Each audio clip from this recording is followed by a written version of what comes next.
Story का पूरा आनंद लेने के लिए स्टोरी के पिछले सभी भागों को ज़रूर देखें। उसका लिंक मैं आपको डिस्क्रिप्शन बॉक्स में दे दूँगी और साथ में कमेंट बॉक्स में पिन भी कर दूँगी, तो आप वहाँ से भी जाकर देख सकते हैं। कहानी के एक भी पार्ट को आप मिस नहीं कर पाएंगे। कहानी इतनी प्यारी है। कल की कहानी पर आप सभी के इतने प्यारे प्यारे कमेंट आए और मेरे बेटी के लिए आप सभी की विशेष देखकर मन भर आया। आप लोगों का बहुत बहुत धन्यवाद मुझे इतना प्यार देने के लिए और मेरे चैनल को सपोर्ट करने के लिए। उम्मीद करती हूँ आगे आने वाले सभी पार्टों पर आप लोग अपना प्यार बनाए रखेंगे और कमेंट बॉक्स को अपने प्यारे प्यारे कमेंट से भरते रहेंगे, ताकि मुझे भी अगला पार्ट बनाने का हौसला मिल सके। कुछ ही देर में पंखुड़ी ग्रोवर मेंशन पहुंची और मिस्टर ग्रोवर और मिसेस ग्रोवर से मिलने के बाद ज्योत्सना के साथ उसके रूम में चली गई और बातों में बिजी हो गई। उसे अभी भी ये ख्याल नहीं आया कि उसे एक बार तो प्रांस को कॉल कर लेना चाहिए, पर वो प्रांस को कॉल करती भी कैसे, उसके पास तो प्रांस का नंबर भी नहीं था। वहीं दूसरी तरफ प्रांस अपने ऑफिस में था और अपनी मीटिंग में बिजी था, लेकिन उसका ध्यान अपनी मीटिंग में लग ही नहीं रहा था। बार बार उसकी आंखों के सामने पंखुड़ी का चेहरा आ रहा था, इसलिए उसे खुद पर भी गुस्सा आ रहा था और पंखुड़ी पर भी। वो जिन चीज़ों में नहीं पड़ना चाहता था, पंखुड़ी की वजह से उसे वही सब चीज़ रियलाइज़ हो रही थी। अपनी मीटिंग को बीच में ही छोड़कर वो अपने केबिन की तरफ आया तो देखा कि वहाँ पर खड़ी एक लड़की हंगामा कर रही है और वो लड़की कोई और नहीं, निशा थी। निशा रंधावा, जो कल अपने पति को धोखा देकर बाहर गुलछर्रे उड़ा रही थी। उसे देखते ही प्रांस, जो खुद पर ही गुस्सा था, वो और भी ज़्यादा गुस्से से भड़क गया और चिल्लाते हुए बोला, तुम यहाँ मेरे ऑफिस में कैसे आई? उसकी आवाज़ सुनकर ही निशा ने पलटकर उसकी तरफ देखा और उसकी तरफ अपने कदम बढ़ाते हुए बोली, तुम्हें तुम्हें तो मैं छोड़ूंगी नहीं प्रांस राणा, तुम्हारी वजह से मेरी पूरी जिंदगी बर्बाद हो गई। ये बोलकर वो प्रांस को छूने लगी, लेकिन अगले ही पल प्रांस ने उसे जोर से धक्का दिया और बोला, हाथ मत लगाना मुझे, कोई पैराग्राफ इंसान नहीं हूँ जिसे तुम हाथ लगाओगी। अपनी ये फालतू की हरकतें किसी और के साथ करना, प्रांस राणा के साथ बिल्कुल नहीं। निशा गुस्से से उसकी तरफ देखते हुए बोली, तुम्हें पता भी है तुमने मेरे साथ क्या किया है? तुम्हारी वजह से मेरे पति ने मुझे तलाक दे दिया। तुमने उसे मेरा वीडियो सेंड किया और मैंने उसे समझाने की बहुत कोशिश की, उसे खुद पर यकीन दिलाने की हर एक पॉसिबल कोशिश कर ली, लेकिन उसने मुझ पर यकीन नहीं किया। तुम बहुत घटिया इंसान हो प्रांस राणा, तुम्हारी वजह से मेरी शादीशुदा जिंदगी खराब हो गई। प्रांस व्यंग से हंसा और बोला, ओह रियली, मेरी वजह से? मैंने क्या किया? दूसरों के साथ मौज मस्ती करो तुम, अपने पति को धोखा दो तुम, और तुम्हारी शादीशुदा जिंदगी खराब होने के पीछे हाथ है मेरा। निशा रंधावा, दिमाग अपना कहाँ छोड़कर आई हो? निशा तिरछी मुस्कुराहट के साथ बोली, मैंने तो अपना दिमाग कहीं नहीं छोड़ा, लेकिन एक बात तुम मेरी अपने दिमाग में बिठा लो प्रांस राणा, कि जो तुम दूसरों की भलाई करते फिरते हो ना, जो तुम दूसरों के पतियों को उनकी पत्नियों से दूर कर रहे हो ना, तुम अपनी बीवी का अच्छे से ख्याल रखना। कहीं ऐसा ना हो कि तुम यहाँ पर बिजनेस में अपना दिमाग लगाते रह जाओ और तुम्हारी बीवी अपना दिल कहीं और लगा ले। उसकी भी खोज खबर रखना। कहीं ऐसा ना हो तुम यहाँ पर मीटिंग अटेंड करते रह जाओ और तुम्हारी बीवी किसी और के साथ कुछ और ही अटेंड कर रही हो। उसकी बात सुनकर प्रांस का चेहरा गुस्से से कांपने लगा था, उसकी मुट्ठियां कस गई थी। अगले ही पल उसने निशा के गाल पर एक जोरदार थप्पड़ जड़ दिया और उसे सीधा गिरेबान से पकड़ लिया। निशा के होश उड़ गए। उसने कभी नहीं देखा था कि एक लड़का एक लड़की को ऐसे गिरेबान से पकड़े। प्रांस उसके चेहरे पर हल्का सा झुका और गुस्से से दांत पीसते हुए बोला, प्रांस राणा की बीवी तुम जैसी घटिया तो बिल्कुल नहीं हो सकती। प्रांस राणा तो अपने एम्प्लॉयज़ भी कुत्तों से ज़्यादा वफादार रखता है, तो उसकी बीवी तो उसका गुरूर होगी, तुम जैसी नहीं जो किसी भी मर्द के पास चली जाए। मेरी बीवी नज़र उठाकर भी सिर्फ मुझे देखेगी, सिर्फ और सिर्फ प्रांस राणा को। ये बोलकर उसने एक झटके में निशा को छोड़ दिया तो निशा लड़खड़ाकर पीछे हो गई।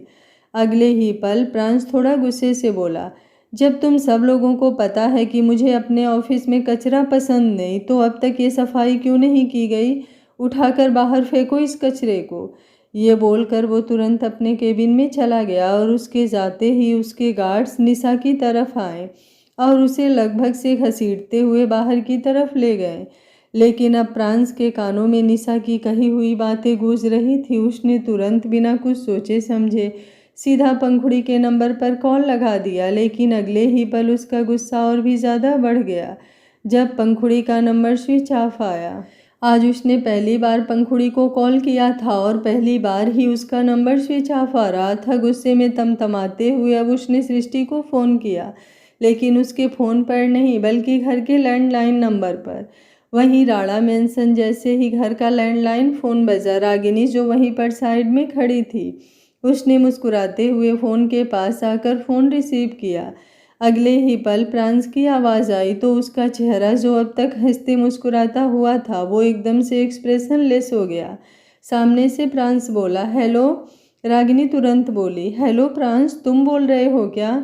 प्रांस थोड़ा सर्द लहजे में बोला, दादी कहाँ हैं?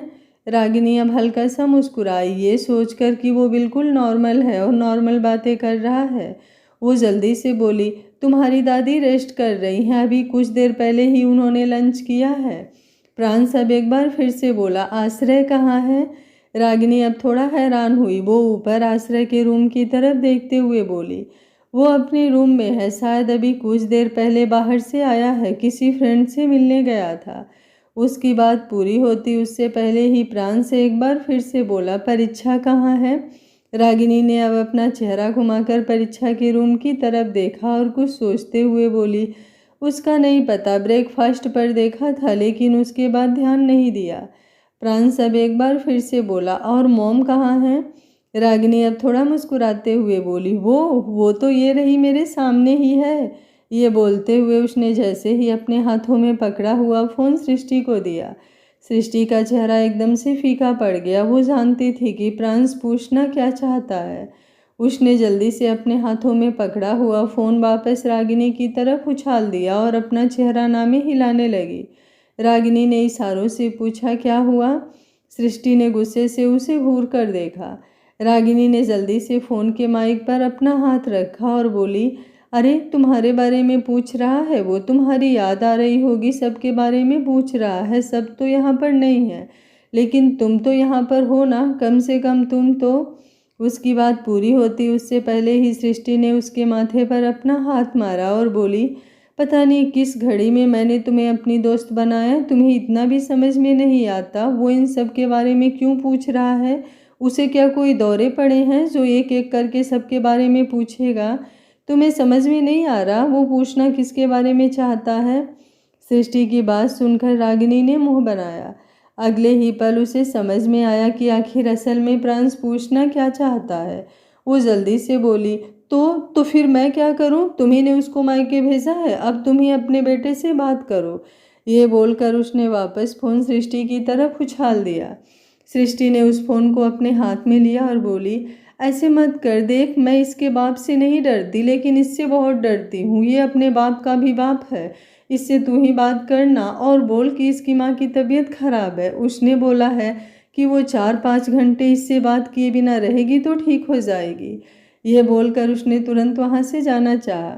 रागिनी ने जल्दी से उसका हाथ पकड़ा और बोली, मुझे नहीं पता, तेरा ये सनकी बेटा मैं नहीं संभालूंगी, तूने पैदा किया है ना इसे, तो संभाल तू ही। सृष्टि उसे घूरते हुए बोली, काहे की मासी है तू, जा, आज के बाद मेरे बच्चों की मासी नहीं है तू। ये बोलकर उसने अब अपने हाथों में फ़ोन लिया और एक गहरी सांस ली। बस वो मन ही मन यही दुआ कर रही थी कि भगवान उसे प्रांस के गुस्से से बचा ले। उसने फ़ोन अपने कानों से लगाया और थोड़ी धीमी आवाज़ में बोली, हाँ प्रांसु, कहो क्या हुआ? ये बोलकर वो प्रांस के बोलने का इंतज़ार करने लगी, लेकिन सामने से टू टू की आवाज़ के अलावा और कुछ सुनाई नहीं दिया। उसने फ़ोन की तरफ देखा जो डिस्कनेक्ट हो चुका था। एक गहरी सांस लेकर उसने फ़ोन वापस रखा और बोली, थैंक गॉड, बच गई मैं। रागिनी हंसी और बोली, मैंने पहली बार ऐसी माँ देखी है जो अपने बच्चों से इतना डरती है। सृष्टि मुँह बनाते हुए बोली, डरती नहीं हूँ मैं किसी से। रागिनी शरारती मुस्कुराहट के साथ बोली, लेकिन अपने प्रांसु से तो डरती है ना। अब सोचो, जब तुम्हारे प्रांसु को पता चलेगा कि तुमने उसकी पंखुड़ी को, उसकी बीबी को बिना उसकी इजाज़त के मायके भेज दिया, उसका गुस्सा तुम पर कैसे फूटेगा, सोचो सोचो। ये बोलकर वो तुरंत वहाँ से चली गई। वहीं सृष्टि सच में यही सोचने लगी कि प्रांस अब अपना गुस्सा उस पर कैसे उतारेगा। अगले ही पल उसे प्रलय का ख्याल आया। उसने तुरंत प्रलय को कॉल किया। सामने से प्रलय ने कॉल रिसीव किया तो उसने जल्दी से पूछा, कहाँ हैं आप डिस्ट्रॉयर? प्रलय जो अपने ऑफिस में काम कर रहा था वो मुस्कुराते हुए बोला, क्या बात है, मेरी याद आ रही है क्या? अगर हाँ तो बस इतना बताओ कि तुम फार्म हाउस कितने वक्त में पहुंच जाओगी। मेरा छोड़ो, तुमसे पहुंचने के पहले मैं तो पहुंच जाऊंगा। उसकी बात पर सृष्टि मुस्कुराई और बोली, आधा घंटा। प्रलय हंसा और बोला, क्या बात है, रोमांटिक मूड में तो बिल्कुल नहीं लग रही हो, लेकिन फिर भी फार्म हाउस, बात क्या है? सृष्टि धीमे से बोली, आपके बेटे से पंगा ले बैठी हूँ और अब समझ में नहीं आ रहा जाऊँ तो जाऊँ कहाँ। आपके पास आ जाऊँगी तो थोड़ा वक्त सेफ रहूँगी। उसकी बात पर प्रलय हंसा और बोला, ठीक है, मैं निकल रहा हूँ ऑफिस से, तुम पहुँचो फार्म हाउस। ये बोलकर उसने कॉल डिस्कनेक्ट कर दिया। सृष्टि भी अब जल्दी से फार्म हाउस के लिए निकल गई, ये सोच कर कि किसी भी वक्त प्रांस राणा मेंशन आ सकता है। अगर वो पंखुड़ी से बात करने का सोच रहा है तो वो किसी न किसी तरह पंखुड़ी तक पहुँच ही जाएगा। वहीं दूसरी तरफ पंखुड़ी ग्रोवर मेंशन में थी और अपने रूम में अपनी बहन ज्योत्सना के साथ बैठकर मैगी एंजॉय कर रही थी। उसके सामने ही एलईडी स्क्रीन चल रहा था जहां पर एक फुली इमोशनल ड्रामा मूवी चल रही थी जिसमें एक पति अपनी पत्नी के करीब नहीं आता और इसका कारण होता है उसका किसी और लड़की के साथ अफेयर चलना। उस मूवी को देखते हुए पंखुड़ी का दिल जोरों से धक धक कर रहा था। वो ज्योत्सना की तरफ देखते हुए बोली, बंद करो ये मूवी, मुझे नहीं, ये वाली मूवी नहीं देखनी। ज्योत्सना जल्दी से बोली, लेकिन क्यों, कितनी अच्छी तो मूवी है, तुम्हें क्यों नहीं देखनी? चुपचाप बैठकर मूवी देखो। माना तुम्हारी शादी प्रांस राणा से हुई है लेकिन तुम अभी भी मेरी बहन हो। ज़्यादा जुबान मत चलाना मेरे सामने, बेशक से बड़ी हो लेकिन दादी अम्मा का रोल मैं ही प्ले करती हूँ। उसकी बात पर पंखुड़ी ने बेचारा सा मुंह बनाया। अब वो क्या ही बताए कि आजकल उसकी ज़िंदगी में तो हिटलर का रोल कोई और ही प्ले कर रहा है। वो एक बार फिर से बोली, लेकिन मुझे सच में ये मूवी अच्छी नहीं लग रही। देखो ना, हस्बैंड कितना गंदा है, ऐसे कोई अपनी बीवी को चीट करता है क्या? ज्योत्सना झट से बोली, तो तुम भी तो देखो ना, उसकी बीवी कैसी है, उसे ज़रा सा भी टाइम नहीं देती। ऐसे नहीं कि अपने हस्बैंड को खुश रखे। अरे बीवी का काम होता है हस्बैंड को खुश रखना, सारा दिन वो किचन में लगी रहती है अपनी सास के साथ, ऐसे में पति करे तो करे क्या? उसकी बात पर पंखुड़ी सोच में पड़ गई कि क्या सच में वो भी ऐसी कोई गलती कर रही है?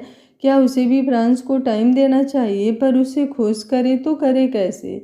वो ज्योत्सना की तरफ देखते हुए बोली, तुम एक काम क्यों नहीं करती, वो मूवी लगाओ ना जिसमें पता चले कि पत्नी पति को खुश कैसे रखती है। ज्योत्सना मुस्कुराई और बोली, क्यों नहीं, अभी लगाती हूँ। ये बोलकर उसने दूसरी मूवी लगा दी।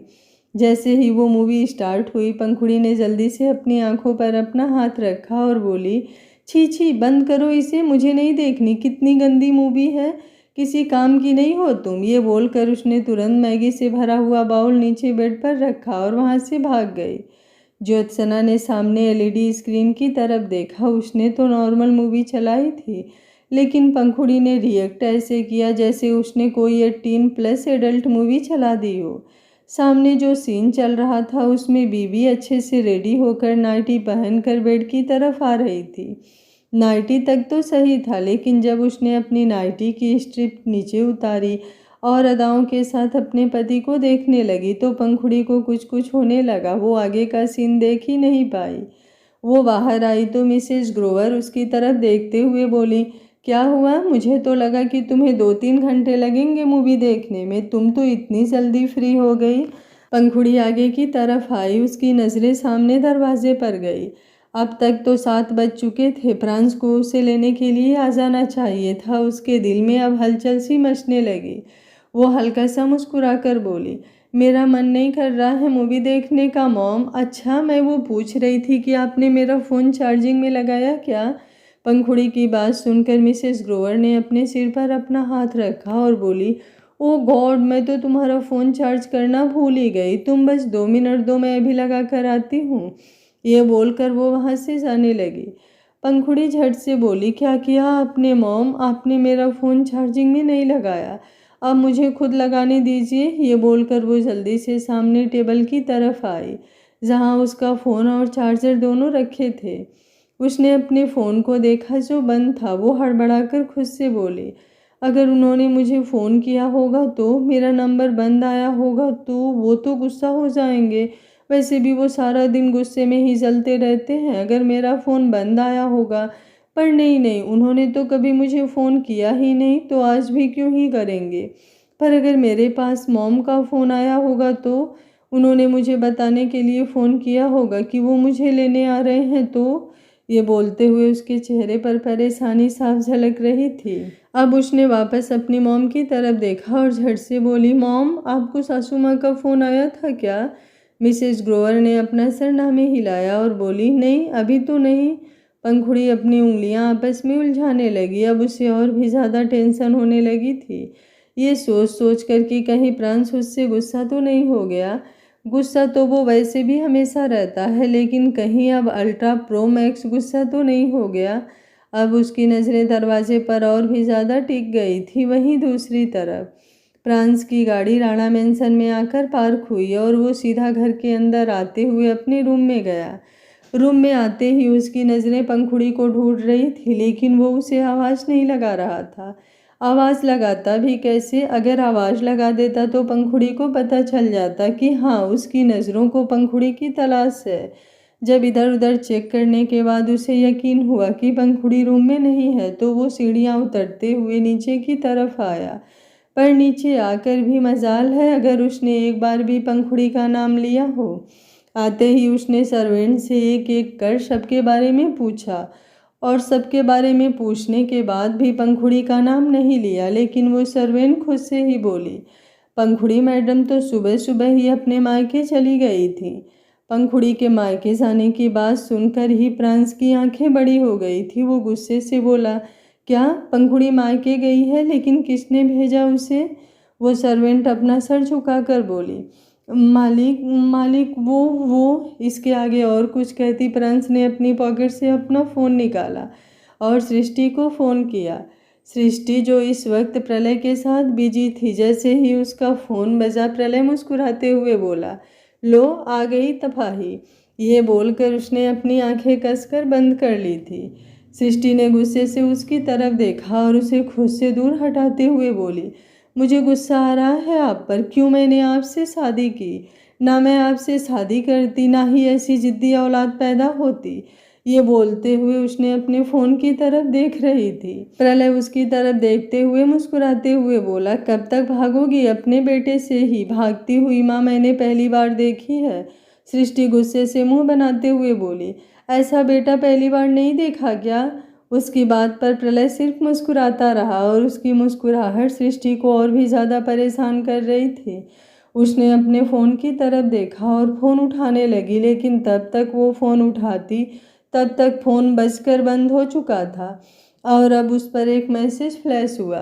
उसने तुरंत उस मैसेज को रीड किया, जिस पर लिखा था, मेरी इजाज़त के बिना मेरी बीवी को मायके भेजा है ना आपने, तो उसे ले भी आप ही आइएगा और अपने साथ ही रखिएगा। मुझे अब उसकी कोई ज़रूरत नहीं। ज़रूरत तो मुझे पहले भी उसकी नहीं थी। अच्छा हुआ आपने उसे भेज दिया। वापस नहीं आई तो उसके लिए बेहतर ही होगा। वो मैसेज पढ़कर सृष्टि चौंक गई। मैसेज से ही प्रांस के गुस्से का साफ अंदाज़ा लगाया जा सकता था। उसका उतरा हुआ चेहरा देखकर प्रलय अब और भी ज़्यादा मुस्कुराने लगा। वहीं दूसरी तरफ पंखुड़ी पहले तो घर के अंदर थी, लेकिन अब वो बाहर गार्डन में जाकर इधर उधर टहलने लगी थी। जैसे ही बाहर की तरफ से कोई हॉर्न बजता, उसकी नज़रें गेट पर चली जाती, लेकिन वहाँ से कोई गाड़ी अंदर नहीं आती तो उसका दिल उदास हो जाता। प्रांस उसे लेने आएगा या नहीं, ये सोच सोच कर अब उसकी आंखों में नमी तैरने लगी। वहीं दूसरी तरफ प्रांस इस वक्त अपने रूम में था और बेड पर बैठा हुआ सामने मूवी देख रहा था। उसके चेहरे को देखकर लग रहा था जैसे वो काफ़ी ज़्यादा गुस्से में है, लेकिन उसकी हरकतें देखकर ऐसा लग रहा था जैसे उसे बिल्कुल भी फर्क नहीं पड़ता। तभी अचानक से उसके साइड में रखा हुआ उसका फ़ोन बजने लगा और फ़ोन पर लिखा हुआ था, मॉम। फ़ोन को बजते हुए देख भी उसके चेहरे पर कुछ खास एक्सप्रेशन नहीं आए और उसने अपने फ़ोन से अपनी नज़रें हटाकर सामने वापस से मूवी देखना शुरू किया। उसने मूवी चेंज किया और साथ ही साथ साइड टेबल पर रखा हुआ एनर्जी ड्रिंक का कैन उठाया और पूरी तरह से अपनी मूवी में बिजी हो गया। एक बार फिर से फ़ोन बजा और इस बार भी कॉल उसी नंबर से थी जिससे पहले आई थी। उसने एक बार फिर से उस कॉल को पूरी तरह से इग्नोर किया और वापस से अपनी नज़रें सामने एलईडी स्क्रीन पर घुमा दी। तकरीबन 5 मिनट बाद ही एक बार फिर से फ़ोन बजा और इस बार प्रांस ने इतनी भी तकलीफ़ नहीं उठाई कि उस फ़ोन की तरफ देखे। तकरीबन 3 से 4 बार लगातार उसका फ़ोन बजता रहा लेकिन उसने अपने फ़ोन की तरफ नहीं देखा और आखिर में एक वाइब्रेशन हुई जिसका मतलब साफ था कि अब एक मैसेज आया है।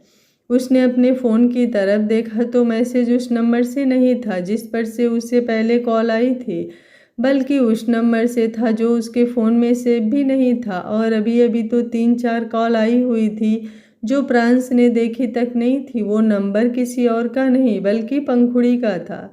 पंखुड़ी ने सृष्टि से प्रांस का नंबर लिया था। उसने प्रांस को 3-4 बार कॉल किया लेकिन प्रांस ने कॉल उठाया नहीं, तो अब उसने मैसेज भेजा था जिसमें लिखा था, सुनिए आप मुझे लेने कब आएंगे? मेरा मतलब है कि आएंगे ना, मैं आपका इंतज़ार कर रही हूँ। वो मैसेज पढ़कर प्रांस अपना फ़ोन वापस बिस्तर पर रखते हुए बोला, मैंने तुम्हें नहीं कहा था जाने के लिए, तो अब मुझसे उम्मीद भी क्यों कर रही हो कि मैं तुम्हें लेने आऊँगा? बैठी रहो वहाँ पर, तुम्हारे लिए वहाँ पर रहना ही बेहतर है। ये बोलते हुए उसने बुरा सा मुँह बनाया हुआ था। पंखुड़ी तकरीबन 5 मिनट लगातार अपने फ़ोन की तरफ देखती रही। हर एक पल उसे ऐसा लगा जैसे अब प्रांस का रिप्लाई आया। अब तो प्रांस का रिप्लाई आएगा, लेकिन प्रांस का रिप्लाई आया ही नहीं। उसके फ़ोन पर अगर ज़रा सा भी नोटिफिकेशन आता तो वो तुरंत उसे चेक करती, पर आखिर में बस उसका चेहरा मायूस रह गया। उसने रोते हुए अब सृष्टि को फ़ोन मिलाया। सामने से जैसे ही सृष्टि ने कॉल रिसीव किया वो रोते हुए बोली, सासू माँ आपने तो कहा था कि अगर मैं उन्हें फ़ोन करूँगी तो वो मेरा फ़ोन उठाएंगे, लेकिन उन्होंने तो मेरा फ़ोन उठाया ही नहीं और मेरे मैसेज का रिप्लाई भी नहीं किया। क्या वो मुझसे नाराज़ हो गए? क्या वो अब मुझे लेने नहीं आएंगे? ये बोलकर वो चुप हो गई। अगले ही पल वहाँ से एक कड़कती हुई आवाज़ आई, वो तो क्या उसका बाप भी तुम्हें लेने आएगा? ये आवाज़ किसी और की नहीं बल्कि प्रलय की थी। पंखुड़ी ने जैसे ही प्रलय की आवाज़ सुनी उसने तुरंत फ़ोन काटा और अगले ही पल सामने टेबल पर रख दिया और फ़ोन को ऐसे देखने लगी जैसे अगर उसने गलती से भी फ़ोन को दोबारा हाथ लगा दिया तो फ़ोन विस्फोट हो जाएगा या उसमें करंट आ जाएगा। वो अब अपनी उंगली आपस में उलझाते हुए बस अपने फ़ोन को देख रही थी। तभी मिसेस ग्रोवर ने उसके कंधे पर अपना हाथ रखा और बोली, पंखुड़ी। पंखुड़ी उनके छूने भर से ही कांप उठी और गहरी गहरी सांसें लेते हुए उनकी तरफ देखने लगी। मिसेस ग्रोवर मुस्कुराई और बोली, क्या हुआ, तुम इतना परेशान क्यों हो? और प्रांस जी का क्या हुआ? वो तुम्हें लेने आने वाले थे ना?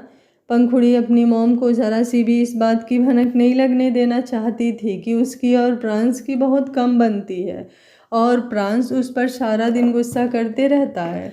इसलिए वो जल्दी से मुस्कुराई और बोली, कुछ नहीं मॉम, मैं परेशान क्यों रहूँगी? वो बस अचानक से आप आई तो मैं डर गई, और हाँ, वो मुझे लेने आने वाले हैं, बस आते ही होंगे। ये बोलकर वो जल्दी से अंदर की तरफ चली गई ताकि उसकी मॉम कोई और सवाल ना पूछ लें। मिसेस ग्रोवर अब हल्का सा मुस्कुराई और बोली, लगता है इसके उनके बिना मन नहीं लगता, तभी ऐसी परेशान परेशान सी रह रही है।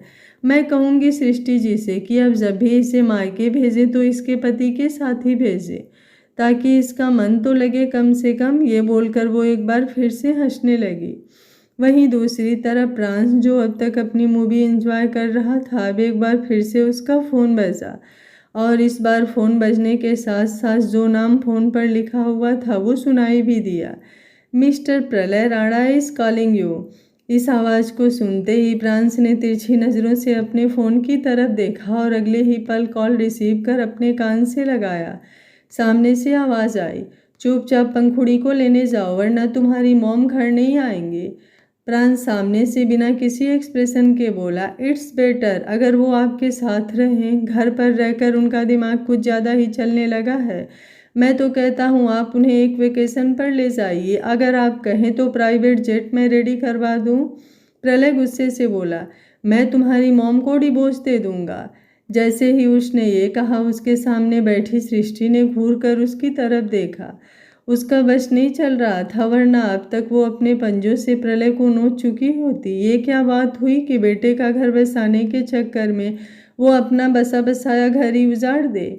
प्रांस प्रलय की बात पर हल्का सा मुस्कुराया और बोला, अगर आपका मन कर रहा है तो आप दे सकते हैं डिवोर्स। ये तो आपके और आपकी वाइफ की म्यूचुअल अंडरस्टैंडिंग पर डिपेंड करता है कि आपको एक दूसरे के साथ रहना है या एक दूसरे से अलग। इसमें मैं क्या कर सकता हूँ मिस्टर प्रलय राणा। उसकी बात सुनकर प्रलय ने अपना माथा पीट लिया। वो किस पर अपना एटीट्यूड झाड़ने की कोशिश कर रहा था, ये बात तो वो भी बहुत अच्छी तरह से जानता था कि उसने जो पैदा किया है वो बेशक से उसका बेटा है, लेकिन है उसके बाप से भी बढ़कर। वो अब एक आखिरी कोशिश करते हुए बोला, तुम पंखुड़ी को लेने जाओगे या फिर मैं चला जाऊं। प्रांस बना किसी एक्सप्रेशंस के बोला, वो भी आपकी मर्जी है मिस्टर प्रलय राणा, आप किसे कहाँ लेने जाते हैं, किसे कहाँ छोड़ने जाते हैं, अब इसमें मैं क्या बता सकता हूँ। आपकी लाइफ, आपको जो करना है कीजिए, लेकिन एक बात का ख्याल रखिएगा, अगर वो लड़की मेरी इजाज़त के बिना इस घर से गई है तो उसे वापस आप लेकर भी अपने रिस्क पर ही आइएगा। प्रलय उसकी बात सुनकर हल्का सा मुस्कुराया और बोला, तुम मुझे चैलेंज कर रहे हो। प्रांस व्यंग से मुस्कुराया और बोला, बिल्कुल भी नहीं, एक बेटा बाप को चैलेंज करता हुआ अच्छा नहीं लगेगा। अगर बाप हार गया तो बेटे को अच्छा नहीं लगेगा, और अगर बेटा हार गया तो बाप का गुरूर हार जाएगा। मैं फ़ोन रखता हूँ, मेरी मूवी में डिस्टरबेंस हो रही है। ये बोलकर उसने कॉल डिस्कनेक्ट कर दिया और वापस मूवी देखने लगा। प्रलय ने अब सृष्टि की तरफ देखा और बोला, मैंने कहा था मैं उससे फ़ोन नहीं करूँगा, तुम्हारा तो पता नहीं, लेकिन तुम मेरे बेटे से मेरा तलाक ज़रूर करवा कर रहोगे। उसकी बात सुनकर सृष्टि ने पप्पी फेस बनाया। वो फिर मायूसी से बोली, क्या प्राण सच में पंखुड़ी को लेने उसके घर नहीं जाएगा। प्रलय ने एक गहरी सांस ली और बोला, तुम्हें पंखुड़ी को उसके घर भेजना ही नहीं चाहिए था। यूनिवर्स, तुम जानती हो तुम्हारा बेटा कैसा है, अगर उसकी मर्जी के बिना कुछ हो तो उसे बिल्कुल पसंद नहीं आता, और अगर चीज़ उससे रिलेटेड हो तो उसके गुस्से को कोई शांत कर ही नहीं सकता। अब पंखुड़ी को ही आकर उसका गुस्सा शांत करना होगा, जिसके लिए पंखुड़ी को लाना ज़रूरी है, और अब हमारे पास खुद वहाँ जाने के अलावा और कोई ऑप्शन नहीं है। सृष्टि जल्दी से बोली, लेकिन हम उसके मॉम डैड को क्या कहेंगे। प्रलय तुरंत बोला, वो मुझे नहीं पता, वो तुम जानो, लेकिन पंखुड़ी एक दिन से ज़्यादा वहाँ पर नहीं रहेगी। वो अब हमारे घर की मेंबर है, उसका सब कुछ हमारे घर से जुड़ा हुआ है, और आई डोंट वांट कि वो मायूसी से वहाँ पर रहे। जब उसने फ़ोन किया था तो उसकी आवाज़ बहुत ही लो साउंड कर रही थी। सृष्टि को अब सच में खुद पर ही गुस्सा आ रहा था कि उसने क्या सोचकर पंखुड़ी को ग्रोवर मेंशन भेजा। अब तो उसने कसम खा ली थी कि वो कभी भी पंखुड़ी को ग्रोवर मेंशन ऐसे भेजेगी ही नहीं। कुछ देर बाद वो दोनों पूरी तरह से रेडी हुए और ग्रोवर मेंशन के लिए निकल गए। वहीं प्रांस अभी भी अपने रूम में था और अब उसके हाथों में जलती हुई सिगरेट थी। वो जानता था कि प्रलय पंखुड़ी को ग्रोवर मेंशन तो बिल्कुल नहीं रहने देगा। वो उसे किसी ना किसी तरह घर तो ले ही आएगा, लेकिन प्रांस के दिमाग में अब ये चल रहा था कि पंखुड़ी, जो आज उसकी इजाज़त के बिना राणा मेंसर से ग्रोवर मेंशन गई है, उसे ये सबक कैसे सीखना है कि आज के बाद उसकी इजाज़त के बिना ग्रोवर मेंशन तो जाना दूर की बात, उसे घर से बाहर भी कहीं नहीं जाना है। वहीं ग्रोवर मेंशन पंखुड़ी अब एक बार फिर से अपने गार्डन में जाकर इधर उधर टहलने लगी थी। मिसेस ग्रोवर ने आकर 4-5 बार उससे पूछ लिया था कि वो खाना खाएगी या नहीं, प्रांस उसे लेने आएगा या नहीं, लेकिन पंखुड़ी के पास किसी सवाल का कोई जवाब नहीं था। वो तो बस चुपचाप उनकी तरफ देखती रहती। मिसेस ग्रोवर समझ चुकी थी कि ज़रूर कोई ना कोई बात है, शायद इसलिए प्रांस उसे लेने नहीं आया। वो अंदर आई और सृष्टि को फ़ोन करने का सोचने लगी, लेकिन तभी बाहर से गाड़ी के हॉर्न की आवाज़ सुनाई दी।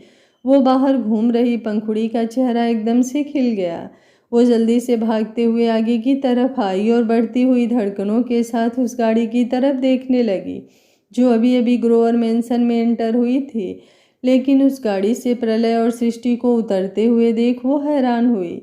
इस वक्त मिस्टर ग्रोवर और मिसेस ग्रोवर भी बाहर की तरफ आ गए। ज्योत्सना भी उनके साथ थी। उन दोनों ने एक दूसरे की तरफ देखा। पंखुड़ी सृष्टि के पास आई और उसे सवालिया नज़रों से देखने लगी। पंखुड़ी के एक्सप्रेशंस देखकर सृष्टि ने उसका हाथ थामा और बोली, क्या हुआ? मुझे यहाँ पर देखकर तुम खुश नहीं हो? वो तो प्रांश तुम्हें लेने आने वाला था, लेकिन फिर डिस्ट्रॉयर ने कहा कि हम लोग उसी तरफ जा रहे हैं तो हम तुम्हें लेते आएंगे। उसकी बात पर पंखुड़ी सुबक कर बोली, आप झूठ बोल रही हैं ना सासू माँ, वो मुझे लेने नहीं आना चाहते थे ना, वो नहीं चाहते मैं उनके पास वापस जाऊँ। ये बोलते हुए उसकी आंखों से आंसू बहने लगे थे। सृष्टि ने जल्दी से उसका चेहरा अपने हाथों में थामा और बोली, पगली है क्या तू? ऐसे कैसे सोच सकती है? ऐसा कुछ भी नहीं है। मैंने कहा ना, मैं और डिस्ट्रॉयर इसी तरफ आ रहे थे तो हमने ही प्राण से कहा कि हम तुझे लेते आएंगे। पंखुड़ी ने बस कुछ नहीं कहा और अपना चेहरा झुका लिया। प्रलय और सृष्टि अंदर की तरफ आए और मिस्टर ग्रोवर और मिसेस ग्रोवर से बात करने लगे। ज्योत्सना पंखुड़ी के पास आई और बोली, तुम ठीक तो हो ना? तुम्हारे और जीजू के बीच कुछ हुआ है क्या? पंखुड़ी झट से बोली, नहीं, बिल्कुल भी नहीं। ज्योत्सना कुछ सोचते हुए बोली, क्या जीजू तुम्हें प्यार नहीं करते? पंखुड़ी ने उसे गुस्से से घूरा और बोली, खबरदार, अगर ऐसा कुछ कहा तो वो बहुत प्यार करते हैं मुझसे, बस बिजी थे। और सासू माँ ने कहा ना, वो लोग यहाँ आ रहे थे तो वो बस मुझे भी लेने आ गए। खैर ये सब छोड़ और अंदर जाकर मेरे ससुराल वालों की खातिरदारी कर, वरना मैं कल को तेरे ससुराल वालों की खातिरदारी बिल्कुल नहीं करूँगी। ज्योत्सना मुस्कुराई और चुपचाप अंदर की तरफ चली गई। पंखुड़ी अपनी जगह पर खड़ी थी और अब उसकी नज़रें सामने आसमान की तरफ गई जहाँ पर चाँद चमक रहा था। वो नमी भरी आंखों से चाँद की तरफ देखते हुए बोली, चाँद को पाना तो सबकी हसरत होती है, लेकिन चाँद किसी को मिलता नहीं। वो दूर जो है हमसे, लेकिन आप तो मेरे पास है ना, तो फिर आपको पाने की हसरत भी सिर्फ हसरत ही रह जाएगी क्या? ये बोलते हुए उसका चेहरा बहुत मायूस लग रहा था। तब तक अंदर से सृष्टि और प्रलय बाहर की तरफ आए और सृष्टि पंखुड़ी की तरफ देखते हुए बोली, चलें। पंखुड़ी ने अपना चेहरा हाँ में हिलाया और अपने मॉम, डैड और ज्योत्सना से मिलकर गाड़ी में बैठ गई। उनकी गाड़ी अब राणा मेंशन के लिए निकल चुकी थी। वहीं दूसरी तरफ प्रांश अब अपने रूम से बाहर निकलकर नीचे डाइनिंग एरिया में आया और जाकर अपना डिनर करने लगा।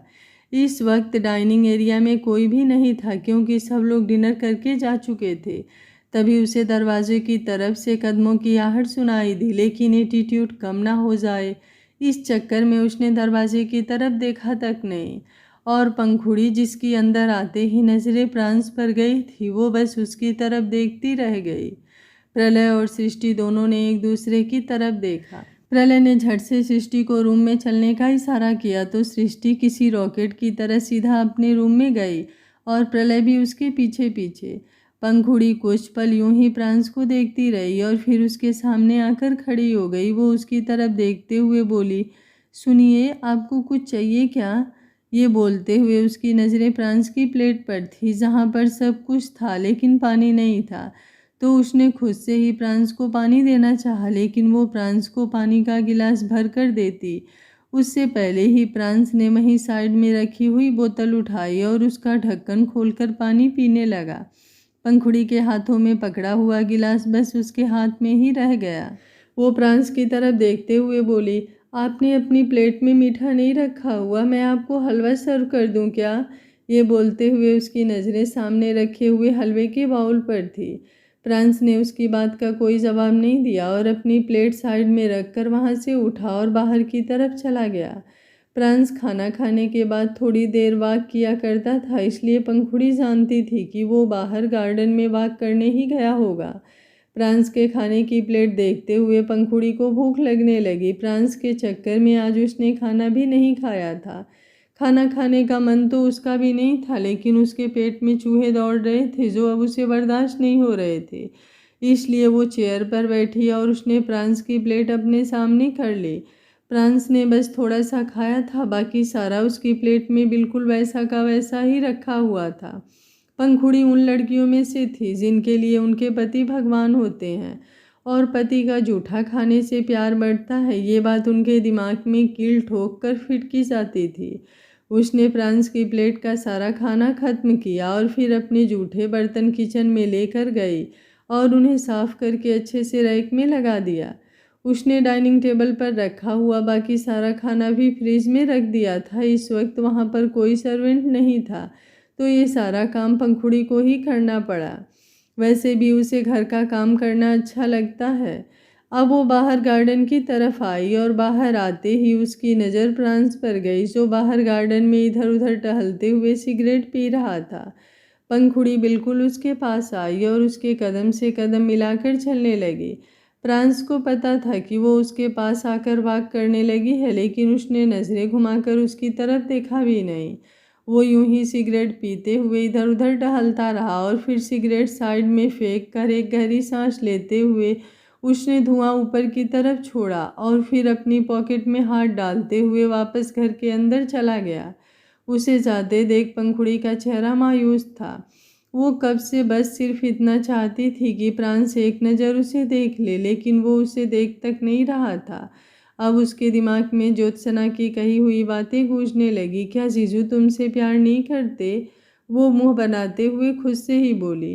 प्यार का क्या ही बताऊं, ये तो मेरी तरफ नज़र उठाकर देखते भी नहीं हैं। कहीं ऐसा तो नहीं कि वो मूवी वाली बात सच हो। मूवी में हीरो किसी और लड़की से प्यार करता था, लेकिन उसमें तो लड़की भी किसी और से प्यार करती थी। लेकिन मैं तो किसी और की तरफ नज़र उठाकर भी नहीं देखती हूँ, तो फिर ये किसी और से प्यार कैसे कर सकते हैं? नहीं नहीं, ऐसा बिल्कुल भी नहीं होगा। पर अगर ऐसा हुआ तो? ये बोलते हुए उसके चेहरे पर परेशानी झलकने लगी थी। वो जल्दी से प्रांस के पीछे पीछे रूम में आई।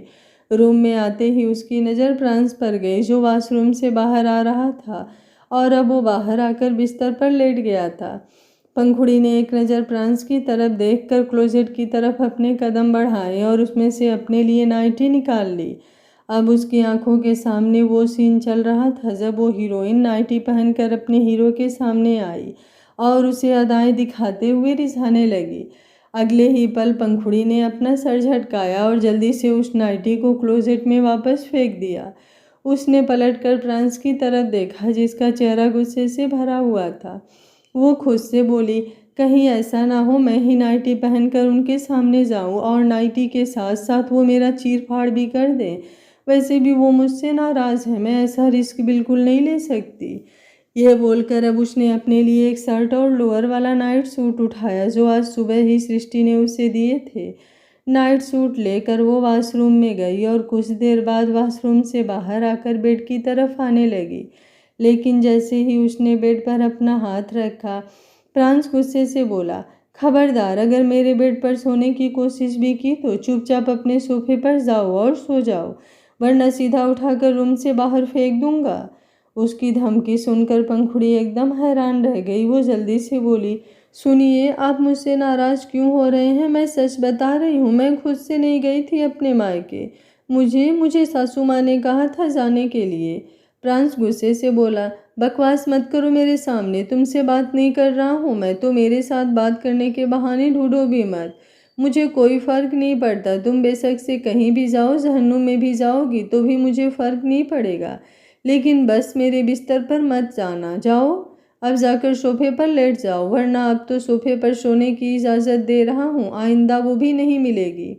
उसकी बात पर पंखुड़ी जल्दी से सोफे पर जाकर लेट गई। प्रांस ने अपनी आंखें बंद की हुई थी और अपनी आंखें बंद किए हुए ही उसने पंखुड़ी से ये सब कहा था। वो करवट लेकर दूसरी तरफ सो गया तो पंखुड़ी बस सोफे पर लेटी हुई उसकी तरफ देखती रह गई। वो मुंह बनाते हुए बोली, कोई ऐसे करता है क्या जैसे आप मेरे साथ करते हैं? पता नहीं मैं ही बार बार ऐसी गलतियां क्यों करती हूँ। मुझे जाना ही नहीं चाहिए था, अगर नहीं जाती तो आप नाराज़ तो नहीं होते। पता नहीं अब कल क्या होगा, कल मेरा पहला करवा चौथ का व्रत है। और ये बोलते बोलते वो चुप हो गई थी, लेकिन उसके चेहरे पर बेहद परेशानी झलक रही थी। उसने अपनी आंखें बंद की। उसे नींद तो नहीं आ रही थी, लेकिन सोना उसकी मजबूरी थी, क्योंकि उसे सुबह सुबह 4 बजे उठना था, सरगी खानी थी और मेहंदी भी लगानी थी। सुबह का वक्त तकरीबन 3:30 बजे। कुसुम जी किचन में सृष्टि और पंखुड़ी के लिए सरगी की तैयारियां करवा रही थी। उन्होंने उन दोनों के लिए बहुत सारा खाना बनाया था। सिर्फ सृष्टि और पंखुड़ी ही नहीं बल्कि रागिनी भी करवा चौथ का व्रत रखने वाली थी, तो उन्होंने उसके लिए भी बहुत सारी तैयारी की हुई थी। वहीं दूसरी तरफ सृष्टि आईने के सामने खड़ी होकर तैयार हो रही थी और प्रलय उसके पीछे उसे बाहों में भरकर खड़ा था। सृष्टि आईने में उसकी तरफ देखते हुए बोली, आज आप व्रत बिल्कुल नहीं रखेंगे डिस्ट्रॉयर? प्रलय ने तिरछी नज़रों से उसे देखा और बोला, ये डिसाइड करने वाली तुम होती कौन हो?